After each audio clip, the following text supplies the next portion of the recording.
Hello नमस्कार सभी दोस्तों को। तो सभी भाइयों जो है हिंदी पढ़ना चाहते हैं उनके लिए ये वीडियो एकदम कारगर साबित होगी। तो भाई आज से जो है हम एक नई बुक की शुरुआत कर रहे हैं। बुक है राजस्थान बोर्ड में चलती है, जो है ये हिंदी व्याकरण वाली बुक है। हिंदी व्याकरण एवं रचना प्रबोध की बुक है जो कक्षा 9 से 12 तक चलती है। इसको हम देखेंगे भाई। इसकी जो है कंप्लीट बुक करेंगे हम। जो है एक एक चैप्टर की क्लास आती जाएगी और आप देखते जाना और इस बुक को धीरे धीरे हम कंप्लीट कर लेंगे। ठीक है, ज़्यादा दिन इसमें लगाएंगे नहीं हम। 10 या 15 या 20 दिन में इसको कंप्लीट कर लेंगे। ठीक है, धन्यवाद। इसको भाई इस बुक ये एक तो ये बुक है, एक तो ये बुक है और एक और आती है नवीन व्याकरण वाली, वो जो NCERT की आती है, NCERT वाली जो है। तो उसको भी भाई जो है उस बुक को और इस बुक को आपका एक एक अक्षर रट देना है, क्योंकि ये LDC में और जो है SI में जो जहाँ भी हिंदी आ रही है भाई वहाँ से सीधे क्वेश्चन यहाँ से उठते हैं ज़्यादातर। गाइड बाद में पढ़ो, पहले इसको आपको बिल्कुल रट देना है, उसके बाद ही गाइड उठाना है भाई। ठीक है, तो अब हम इसको पढ़ते हैं एक एक। पहले इसको पढ़ेंगे, फिर इसके बाद में नवीन व्याकरण वाली बुक है उसको पढ़ेंगे। ठीक है, वो जो NCERT वाली चलती है 9 से कक्षा 9 से 12। ठीक है, चलो चलते हैं, करते हैं इसकी शुरुआत। ये देखो कक्षा 9 से 9, 10, 11, 12 के लिए है रचना प्रबोध एवं हिंदी व्याकरण वाली बुक है। ठीक है, चलते हैं। ये भाई इनका परिचय लेखक वगैरह का तो इतना इम्पोर्टेंट है नहीं, अपने लिए अपन एक बार सिलेबस देख लेते हैं इसमें क्या क्या सिलेबस है। ठीक है, फिर उसके बाद में आगे बात करेंगे। ठीक है, एक तो हिंदी भाषा व्याकरण एवं भाषा लिपि का परिचय है, और फिर वर्ण विचार एवं अक्षरिक दंड है। फिर तीसरा है शब्द विचार क। 2 चैप्टर है, शब्द विचार क और ख। पहले में जो है परिभाषा एवं प्रकार है, उत्पत्ति के आधार, तत्सम, तद्भव, देशज विदेशज शब्द है, और जो है रचना के आधार पर, प्रयोग के आधार पर और अर्थ के आधार पर बांटा गया है। जो है उसके बाद जो है शब्द विचार ख है। शब्द विचार ख में एक तो विकारी आएगा, एक अविकारी आएगा। विकारी में आएगी संज्ञा, सर्वनाम, क्रिया विशेषण, और अविकारी में आएगी क्रिया विशेषण, संबंध बोधक, समुच्चय बोधक, विस्मयादि बोधक आदि। और उसके बाद पद परिचय पढ़ेंगे, उसके बाद शब्द शक्तियाँ पढ़ेंगे, उसके बाद शब्द रूपांतरण पढ़ेंगे, जैसे लिंग, वचन, कारक, काल। ये रीट लेवल 1 में शब्द रूपांतरण ये टॉपिक दिया हुआ है। और जो है संधि पढ़ेंगे, ये भी रीट लेवल 1 में दिया हुआ है, और LDC में भी दिया हुआ है, और SI वगैरह में तो ये पूरी बुक इम्पोर्टेंट है। और समास दिया हुआ है, रीट लेवल 1 में भी दिया हुआ है समास, और रीट लेवल 2 में भी। ये रीट लेवल 2 के लिए भी पूरी बुक की कंप्लीट भाई। और रीट लेवल 1 के मैं जो कुछ चैप्टर के नाम ले रहा हूँ वो स्पेशल है, जैसे संधि, समास, शब्द रूपांतरण, और जो है अविकारी और विकारी शब्द, ये दोनों इम्पोर्टेंट है। ठीक है, अब आगे चलते हैं। जो है अब पढ़ेंगे उपसर्ग पढ़ेंगे, फिर वाक्य विचार पढ़ेंगे, फिर अर्थ विचार। अर्थ विचार में एक तो विलोम देखेंगे, वाक्यांश के लिए एक शब्द देखेंगे, एक आरती, समानार्थी वगैरह, विराम चिन्ह देखेंगे, शब्द शुद्धिकरण देखेंगे, वाक्य शुद्धिकरण देखेंगे, मुहावरे एवं लोकोक्तियाँ पढ़ेंगे। उसके बाद में अलंकार पढ़ेंगे।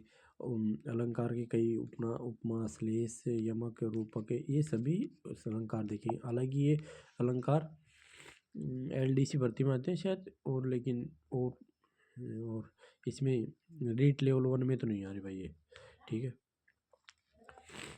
पत्र लेखन आता है, LDC में पत्र लेखन आता है भाई, और संक्षिप्तीकरण एवं पलवन, ये पारिभाषिक शब्दावली वगैरह। और निबंध, इसमें निबंध नहीं देखेंगे अपन, और अपठित गद्यांश भी नहीं देखेंगे। और ठीक है, ये देखेंगे। चलो चलते हैं।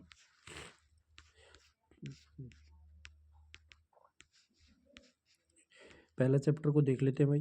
ठीक है, पहले चैप्टर का नाम है भाषा व्याकरण एवं लिपि का परिचय। ठीक है, भाषा का व्याकरण और उसकी लिपि यानी उसको लिखने का तरीका, उसके लिपि चिन्ह क्या है, ये सब इसमें देखेंगे। ठीक है, मानव जाति के विकास के सुदीर्घ इतिहास में जैसे जैसे मानव जाति का विकास हुआ, धीरे धीरे इतिहास बढ़ा और वैसे ही भाषा का विकास होना शुरू हुआ। ठीक है, इतिहास में सर्वाधिक महत्व संप्रेषण का माध्यम, संप्रेषण मतलब हम जो कम्युनिकेशन करते हैं, एक दूसरे से बातचीत करते हैं, उसका माध्यम रहा भाषा, और वह माध्यम है भाषा। ठीक है, मनुष्य समाज की इकाई होती है तथा मनुष्य से ही समाज बनता है। समाज की इकाई होने के कारण, समाज की इकाई होने के कारण परस्पर विचार, भावना, संदेश, सूचना आदि को अभिव्यक्त करने के लिए मनुष्य जो है भाषा का ही प्रयोग करता है।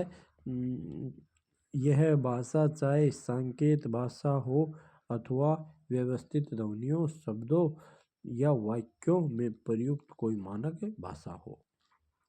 भाषा के माध्यम से ही हम अपने भाव एवं विचार दूसरे व्यक्ति तक पहुंचाते हैं तथा दूसरे व्यक्ति के भाव एवं विचार जान पाते हैं। भाषा ही वह साधन है जिससे हम अपना इतिहास, संस्कृति, संचित ज्ञान, विज्ञान, अपनी महान परंपराओं को जान पाते हैं। ठीक है, थोड़ा आगे देख लेते हैं। संसार में हिंदी, अंग्रेजी, बांग्ला, गुजराती, मराठी, तेलुगु, मलयालम और पंजाबी, उड़िया भाषा, जर्मन, फ्रेंच, इतालवी, चीनी जैसी अनेक भाषाएं हैं। भारत अनेक भाषाएं हैं। भारत अनेक भाषाभाषी देश है, यानी भारत बहुभाषी देश है। अनेक बोलियां और भाषाओं से मिलकर भारत राष्ट्र बना है। संस्कृत हमारी सभी भारतीय भाषाओं की सूत्र भाषा है तथा वर्तमान में हिंदी हमारी राजभाषा, यानी राजभाषा राजकार्य का काम कर रही है। ठीक है, भाषा दो प्रकार की है, एक तो मौखिक है और एक लिखित है। ठीक है, मौखिक भाषा आपस में बातचीत के द्वारा भाषणों, उद्बोधनों के द्वारा प्रयोग में लाई जाती है। लिखित भाषा लिपि के माध्यम से लिखकर प्रयोग में लाई जाती है। और जो है ये लिखित भाषा जो है वो लिपि के माध्यम से लिखकर प्रयोग में लाई जाती है। लिपि भाषा, यद्यपि भाषा भौतिक परिवर्तन के पदार्थों तथा मनुष्य के व्यवहार एवं चिंतन की अभिव्यक्ति के साधन के रूप में विकसित हुई है। ठीक है, और जो हमेशा एक सी नहीं रहती, अपितु उसमें दूसरी बोलियों, भाषाओं के संपर्क, भाषाओं से शब्दों का आदान प्रदान होता है। मतलब दूसरी भाषाओं से भी इसका संपर्क रहने के कारण वहाँ से शब्दों का आदान प्रदान होता है। जीवन के प्रति रागात्मक संबंध भाषा के माध्यम से ही उत्पन्न होता है। किसी सभ्य समाज का आधार उसकी विकसित भाषा को ही माना जाता है। हिंदी खड़ी बोली ने अपने शब्द भंडार का विकास दूसरी जनपदीय बोलियों, संस्कृत तथा अन्य समकालीन विदेशी भाषाओं के शब्द भंडार के मिश्रण से किया है। अपितु हिंदी व्याकरण के विविध रूप अपने ही रहे हैं। हिंदी में अरबी, फारसी, अंग्रेजी आदि विदेशी भाषाओं के शब्द भी प्रयोग के आधार पर तथा व्यवहार के आधार पर आकर समाहित हो गए। भाषा स्थायी नहीं होती, उसमें दूसरी भाषा के लोगों के संपर्क में आने से परिवर्तन होते रहते हैं। भाषा में यह परिवर्तन धीरे धीरे होता है और इन परिवर्तनों के कारण नई नई भाषाएं बनती रहती है। इसी कारण संस्कृत, पाली, प्राकृत, अपभ्रंश आदि के क्रम में ही आज की भाषा राजस्थानी, गुजराती, पंजाबी, सिंधी, बांग्ला, उड़िया, असमिया, मराठी आदि अनेक भाषाओं का विकास हुआ है। ठीक है, अब आगे चलते हैं भाई। अब देखते हैं भाषा के भेद। भाषा के भेद में जो है, जब हम भाषा के वैसे दो भेद है, मौखिक भाषा और लिखित भाषा। जब हम आपस में बातचीत करते हैं तो मौखिक भाषा का प्रयोग करते हैं और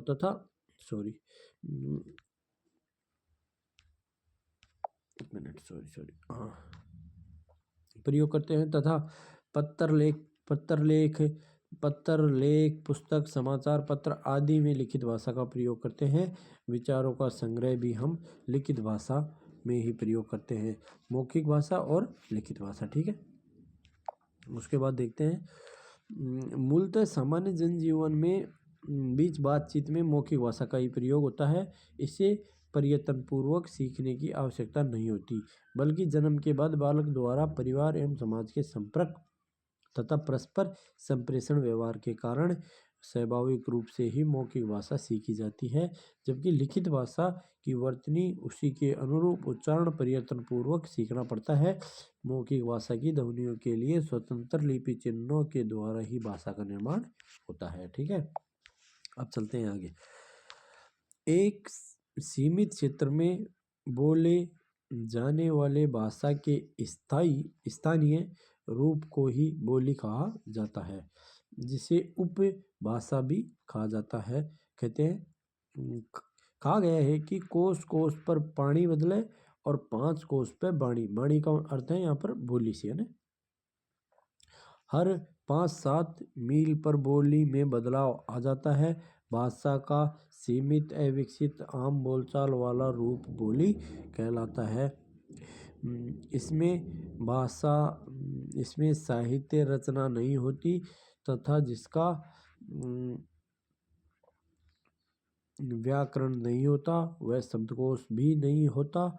जबकि भाषा विस्तृत क्षेत्र में बोली जाती है, उसका व्याकरण तथा शब्दकोश होता है तथा उसमें साहित्य लिखा जाता है। यानी आप ये समझो कि बोली का शब्दकोश नहीं होता और उसका व्याकरण भी नहीं होता, लेकिन जो है भाषा का व्याकरण भी होता है और शब्दकोश भी होता है और उसमें साहित्य लिखा जाता है। किसी बोली का संरक्षण तथा अन्य कारणों से यदि क्षेत्र विस्तृत होने लगता है तथा उसमें साहित्य लिखा जाने लगता है तो वह भाषा बनने लगती है तथा उसका व्याकरण निश्चित होने लगता है। ठीक है, हिंदी की बोली देख लेते। हिंदी केवल खड़ी बोली मानक भाषा का ही विकसित रूप नहीं है, बल्कि इसमें अन्य बोलियां भी समाहित है, जिसमें खड़ी बोलियां भी शामिल है। ठीक है, पूर्वी हिंदी, इसमें अवधी, बघेली और छत्तीसगढ़ी शामिल है। और पश्चिमी हिंदी में खड़ी बोली, ब्रज, बांगरू, हरियाणवी, बुंदेली, कन्नौजी आदि शामिल है। बिहारी की प्रमुख बोलियां मगही, मैथिली और भोजपुरी है। और जो है राजस्थानी, मेवाड़ी, मारवाड़ी, मेवाती और हाड़ौती प्रमुख बोलियां हैं। आगे देख लेते हैं पहाड़ी बोली। पहाड़ी में गढ़वाली, कुमाऊनी, मंडियाली बोली हिंदी की बोलियां हैं। इन बोलियों के मेल से बनी हिंदी को संविधान सभा ने 14 सितंबर 1949 को भारत की राजभाषा स्वीकार किया। विभिन्न बोलियों के मेल से बनी हिंदी की भाषाई विविधता के कारण हिंदी के क्षेत्रीय उच्चारण में विविधता पाई जाती है। ठीक है, हिंदी भाषा और व्याकरण। हिंदी भाषा को शुद्ध रूप से लिखने, बोलने, संबंध नियमों की जानकारी देने वाला शास्त्र है। किसी भी भाषा को जानने के लिए उसमें व्याकरण को भी जानना बहुत आवश्यक होता है। हिंदी की विभिन्न ध्वनियाँ, वर्ण, शब्द, पदांश, शब्दांश, वाक्यांश आदि की विवेचना तथा उसके विभिन्न घटकों प्रकारों का वर्णन हिंदी व्याकरण में ही किया जाता है। हिंदी व्याकरण को मोटे तौर पर वर्ण विचार, शब्द विचार, वाक्य विचार आदि तीनों वर्णों में विभाजित कर इसके विभिन्न पक्षों का विचार किया जाता है। ठीक है, अब देखते हैं नागरी लिपि एवं जो है अब देखेंगे नागरी लिपि का परिचय एवं वर्तनी। जो है हमारी हिंदी भाषा में जो लिपि प्रयुक्त की जाती है उस लिपि का नाम है देवनागरी लिपि। तो उसका परिचय एवं उसमें वर्तनी को देखेंगे। ठीक है, भाषा की ध्वनि को जिन लेख चिन्हों में लिखा जाता है उसे लिपि चिन्ह कहते हैं। अर्थात किसी भी भाषा की मौखिक ध्वनियों को लिखकर व्यक्त करने के लिए जिन वर्तनी चिन्हों का प्रयोग किया जाता है उन वह लिपि कहलाती है। ठीक है, जैसे संस्कृत, हिंदी, मराठी, कोंकणी, गोवा, नेपाली आदि भाषाओं की लिपि देवनागरी लिपि है। इसी प्रकार अंग्रेजी की लिपि रोमन लिपि है, पंजाबी की लिपि गुरुमुख लिपि है, उर्दू की लिपि फारसी लिपि है।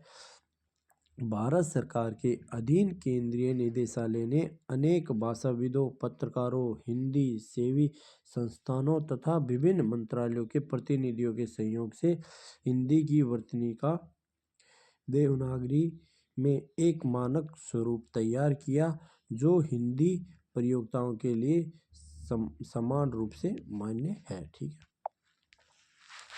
यह है हिंदी भाषा का लिपि का मानकीकरण, देवनागरी लिपि का मानकीकरण। जैसे स्वर बताए हैं 11, ए आ ई उ री ए ओ औ।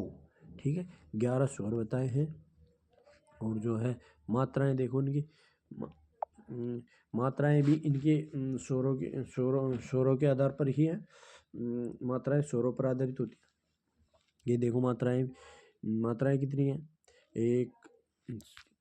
1 2 3 4 5 6 7 8 9 10 मात्राएं हैं। ए की कोई मात्रा नहीं होती, बाकी आ से शुरू होकर बाकी सबकी मात्रा होती है। अनुस्वार, और जैसे अनुस्वार अंश, अंदेशा, संपदा, अंश, ये उदाहरण है। अनुनासिक में चंद्रबिंदु, इस प्रकार जो है ये अनुनासिक होता है। जैसे हंसना, धुआं, चांद आदि में ये इनके उदाहरण है। विसर्ग 2 बिंदुएं होती है, ये इस प्रकार का विसर्ग होता है। जैसे अधः पतन, इसमें उदाहरण देखो, अधः पतन, दुख, मनः स्थिति, इस प्रकार इसका उच्चारण किया जाता है। ठीक है, व्यंजन देख लेते हैं। व्यंजन जो है व्यंजन कै, ख, ग, घ, ण, च, छ, ज, झ, इस प्रकार के हैं। यानी क वर्ग, च वर्ग, ट वर्ग, त वर्ग, इस प्रकार से अपन आगे इसको देखने वाले हैं। ठीक है, संयुक्त व्यंजन कौन कौन से हैं? संयुक्त व्यंजन ये जैसे छ, त्रै, घ, श्र, यानी ये जो है संयुक्त व्यंजन। हालांकि मैं आगे इसको बताऊंगा संयुक्त व्यंजन क्या होते हैं, लेकिन अभी फिलहाल के लिए थोड़ा सा देख लेते हैं। संयुक्त व्यंजन वे व्यंजन होते हैं जो दो अक्षरों से दो अक्षरों नहीं, व्यंजनों से मिलकर बने होते हैं। जैसे क प्लस से, अब इनको जोड़ेंगे तो इसका उच्चारण होगा, किसका होगा? श का, इसका। और इसी प्रकार तय प्लस रे, इसको जोड़ेंगे तो इसका त्रय का उच्चारण होगा। ठीक है, इस प्रकार इनको संयुक्त व्यंजन कहा जाता है, क्योंकि ये दो व्यंजनों से मिलकर बने होते हैं। जैसे पहला हल चिन्ह किसे कहते हैं? वे चिन्ह जो अक्षर को आधा बनाते हो, जैसे प्रहलाद, पट्टा, अपराहन, इस प्रकार। ग्रहित स्वर जो ग्रहण किए जाए किसी अन्य भाषा से, जिनको ग्रहित स्वर कहा जाता है। और जो है और जैसे इसमें ग्रहित स्वर के उदाहरण देखो, जैसे डॉक्टर, कॉलेज, इस प्रकार के इसके उदाहरण होते हैं। और ग्रहित स्वर, ग्रहित व्यंजन, ये तो ग्रहित स्वर था। ग्रहित व्यंजन देखो इस प्रकार, इसके क के नीचे अगर ये नुक्ता लगा दिया जाए तो ये ग्रहित व्यंजन हो जाएगा। इसी प्रकार क, ख, ग, ज, फ, ये 5 है। क, ख, ग, ज, फ। ठीक है, अंग्रेजी भाषा में ग्रहित स्वर की मात्रा है ये। जैसे डॉक्टर को, ये कॉलेज है, इसको बोलते हैं कोटेज, कॉलेज और क्या नाम है, फारसी से ग्रहित दुनिया, इनको भी देख लेते हैं आगे। ठीक है, फारसी से जो है देखो, फारसी से गरीब, गरीब के नीचे ये वाला गरीब रहेगा। ठीक है, ये इसके नीचे हिंदी है, जैसे गज़ल, फैन, वो फैन नहीं, फन, कौम और खत। ठीक है, अब आगे देख लेते हैं। पुनः याद रखने योग्य, याद रखने के लिए देख लेते हैं। हम अपनी बात एक दूसरे को भाषा के माध्यम से ही कहते हैं। भाषा के दो रूप, मौखिक और लिखित। और मौखिक भाषा को लिखने के लिए जिन लेखक चिन्हों का प्रयोग किया जाता है उसे लिपि चिन्ह कहते हैं। भाषा के सीमित क्षेत्र में बोले जाने वाले स्थानीय रूप को, भाषा के एक सीमित क्षेत्र में अगर बोला जाए और उस स्थानीय रूप को क्या कहेंगे, उपभाषा या बोली कहा जाता है। हिंदी की 18 से 22 बोलियां 5 उपभाषाओं में विभाजित की गई है, जैसे पश्चिमी हिंदी, पूर्वी हिंदी, राजस्थानी, बिहारी और पहाड़ी। ठीक है, जो है भाषा को शुद्ध लिखने एवं बोलने संबंधी जानकारी देने वाले शास्त्र को व्याकरण कहते हैं। हिंदी भाषा की लिपि कौन सी है, देवनागरी लिपि है। अब इसके कुछ क्वेश्चन है, इनको भी देख लेते हैं। राजस्थान में हिंदी की बोली नहीं है, राजस्थान की बात कर रहे हैं। हिंदी की बोली मेवाड़ी है, मारवाड़ी है, मेवाती है, अवधी नहीं है, इसमें अवधी आएगा। और भाई मैं ये बता रहा हूँ, ये सेम क्वेश्चन रीट लेवल 1 में 2023 की एग्जाम हुई थी, वो क्वेश्चन आया था इसमें कि, और उसका आंसर था अवधी भाषा। तो भाई यहाँ से क्वेश्चन उठते हैं। ठीक है, अब आगे देखते हैं। सीमित क्षेत्र में बोली जाने वाली भाषा के स्थानीय रूप को क्या कहते हैं, अभी हम पढ़ के आए हैं। उसको क्या कहते हैं, राजभाषा कहते हैं, नहीं। उसको राष्ट्रभाषा कहते हैं, नहीं। उसको क्या कहते हैं, उपभाषा या बोली कहते हैं। उसको संपर्क भाषा भी नहीं कहते। ठीक है, अब आगे देखते हैं। निम्नलिखित में से किसकी लिपि देवनागरी लिपि नहीं है? देवनागरी लिपि कौन किसकी नहीं है? नेपाली की है, अभी हम पढ़ के आए हैं। पंजाबी की लिपि गुरुमुख लिपि है। ठीक है, हिंदी की लिपि देवनागरी लिपि है, संस्कृत की लिपि देवनागरी लिपि है, लेकिन पंजाबी की लिपि देवनागरी लिपि नहीं है भाई, गुरुमुख लिपि है इसकी। ठीक है, अब आगे चलते हैं। खड़ी बोली हिंदी के किस रूप से निकली है? हिंदी की खड़ी बोली जो है हिंदी के किस रूप से निकली है? पूर्वी हिंदी से नहीं, पश्चिमी हिंदी से नहीं, पश्चिमी हिंदी से निकली है। पश्चिमी हिंदी में अपने राजस्थानी भी आती है, खड़ी बोली भी आती है, इसमें पश्चिमी हिंदी इसका आंसर होगा। ठीक है, पहाड़ी बोली में आती है गढ़वाली बोली वगैरह, और राजस्थानी बोली पश्चिमी हिंदी में आती है। ठीक है, ठीक है भाई, अब देख लेते हैं और क्वेश्चन। भाषा किसे कहते हैं? भाषा किसे कहते हैं ये अपन देख ही चुके हैं। भाषा के दो रूप कौन से होते हैं? दो रूप पता है आपको, लिखित और मौखिक होता है। भाषा और बोली में क्या अंतर होता है? भाषा एक बड़े क्षेत्र में बोली जाती है, जबकि बोली जो है उस छोटे छोटे क्षेत्र में स्थानीय स्तर पर बोली जाती है। ठीक है, और हिंदी भाषा की विभिन्न बोलियों के नाम बताइए। विभिन्न बोलियों के नाम बता सकते हैं अपन। ठीक है, लिपि का क्या अर्थ है? लिपि का अर्थ अभी हमने ऊपर देखा। लिपि का क्या होता है कि किसी भी भाषा जो है उसको लिखने का जो तरीका है, उसको भाषा लिखने का जो तरीका है उसे ही लिपि कहा जाता है।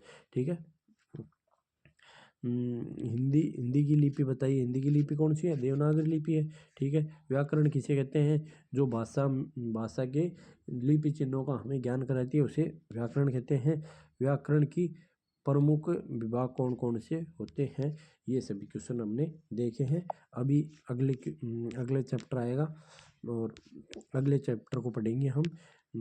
ये वर्ण, विचार एवं अक्षरी खंड, ये हम अगले चैप्टर में, अगली वीडियो में देखेंगे। ठीक है, धन्यवाद।